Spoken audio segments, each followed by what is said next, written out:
এবার বাংলাদেশ ফুটবলে আসছে জাপানি গোল মেশিন। ভাবুন তো, যদি বাংলাদেশের ন্যাশনাল টিমে একদিন দেখা যায় জাপানের ফুটবল স্কুলে গড়ে ওঠা একজন খেলোয়াড়কে, যিনি বল পায়ে নিলেই ম্যাচের গতি বদলে দিতে পারেন। যদি লাল সবুজ জার্সিতে নাম লেখান জাপানি ফুটবলার রিকুতো হাশিমাতো, তাহলে বাংলাদেশের ফুটবলের চেহারাটাই বদলে যেতে পারে।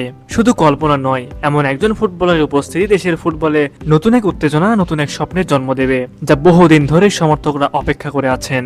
রিকুতো হাশিমাতো জাপান প্রবাসী একজন ফুটবলার, যিনি বর্তমানে খেলছেন জাপানের শীর্ষ লিগ J1 লিগের ডিফেন্ডিং চ্যাম্পিয়ন ভিসেল কোবের ক্লাবে।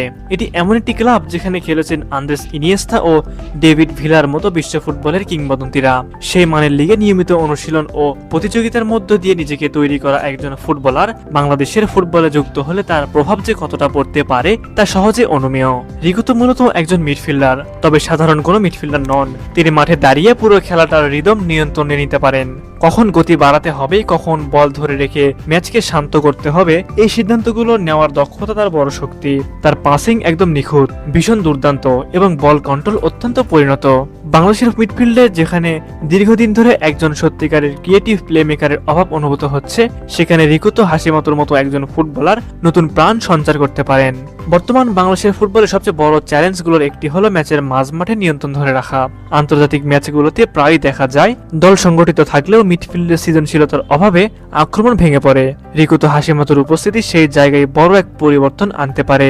তিনি শুধু নিজেই ভালো খেলেন না, তার চারপাশের খেলোয়াড়দের খেলাটাকেও সহজ করে তোলেন। ফরওয়ার্ডরা নিয়মিত পাবেন সার্ভিস, ডিফেন্ডাররা পাবেন নির্ভরযোগ্য অপশন।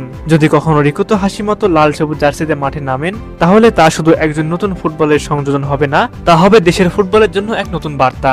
বার্তাটি হবে এই যে বাংলাদেশ ফুটবলও এখন এমন এক পর্যায়ে যেতে চায় যেখানে আধুনিক ফুটবল চিন্তা, টেকটিক্যাল বুদ্ধিমত্তা এবং আন্তর্জাতিক মানের মিডফিল্ড নিয়ন্ত্রণ গুরুত্বপূর্ণ হয়ে উঠবে। বাংলাদেশের ফুটবলের উন্নতির পথে অভিজ্ঞতা, ডিসিপ্লিন এবং ফুটবল বুদ্ধিমত্তার সংমিশ্রণ অত্যন্ত গুরুত্বপূর্ণ। রিকুতো হাশিমাতোর মতো একজন ফুটবলার সেই জায়গাটিতেই সবচেয়ে বেশি কার্যকর হতে পারেন। তাই বলা যায় বাংলাদেশের ফুটবল উন্নতিতে রিকুতোকে অবশ্যই দরকার। প্রিয় ভিউয়ার্স, আপনারা কি চান রিকুতো হাশিমাতো বাংলাদেশে আসুক?